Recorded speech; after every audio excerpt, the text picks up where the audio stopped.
Arsenal memutuskan untuk tidak mempermanenkan Raheem Sterling dan siap mengembalikannya ke Chelsea. Padahal, sebelumnya Sterling digadang-gadang bakal jadi tambahan kekuatan di lini serang The Gunners. Lalu, apa yang salah? Kenapa Sterling gagal bersinar di Arsenal? Dan bagaimana masa depannya di Chelsea?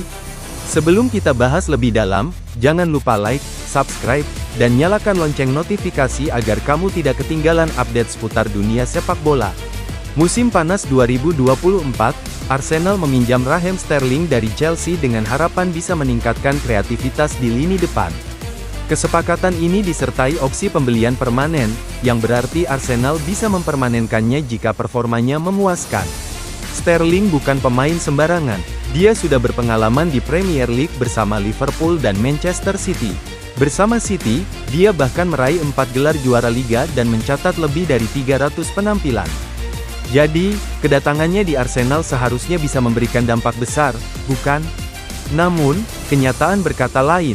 Alih-alih menjadi pemain kunci, Sterling justru lebih banyak duduk di bangku cadangan. Dalam 12 pertandingan di Premier League musim ini, ia hanya 4 kali menjadi starter. Kenapa ini bisa terjadi? Apakah sistem permainan Arsenal tidak cocok dengannya? Atau ada faktor lain yang membuatnya gagal tampil maksimal? Jika kita melihat gaya bermain Arsenal di bawah Mikel Arteta, tim ini mengandalkan kecepatan dan kombinasi serangan yang rapi. Namun, Sterling tampaknya kesulitan menyesuaikan diri. Kecepatan dan dribblenya yang dulu menjadi senjata utama kini tidak lagi seefektif dulu. Ditambah lagi, Arsenal sudah memiliki pemain seperti Bukayo Saka dan Gabriel Martinelli, yang lebih konsisten dalam memberikan kontribusi. Menurut laporan dari Mirror, Arsenal telah memutuskan untuk tidak mengaktifkan opsi pembelian Sterling.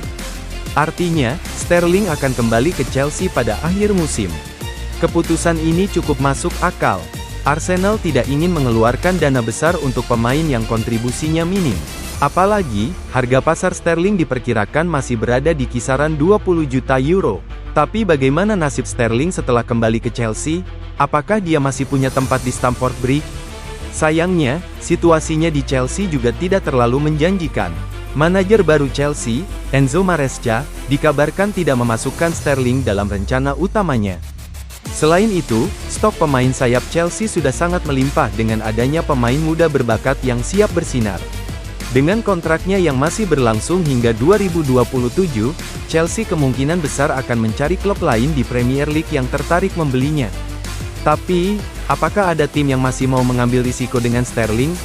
Perjalanan Raheem Sterling di Premier League memang penuh lika-liku. Dari bintang muda di Liverpool, menjadi andalan Manchester City, lalu pindah ke Chelsea, dan kini gagal di Arsenal. Pertanyaannya sekarang, apakah Sterling masih bisa bangkit dan menemukan klub yang cocok untuknya? Atau kariernya di level tertinggi Premier League mulai meredup? Bagaimana menurut kalian? Apakah Sterling masih layak bermain di klub besar? Ataukah lebih baik dia mencari tantangan di liga lain? Tulis pendapat kalian di kolom komentar. Terima kasih sudah menonton.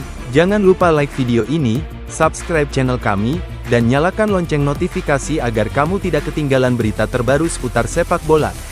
Sampai jumpa di video berikutnya.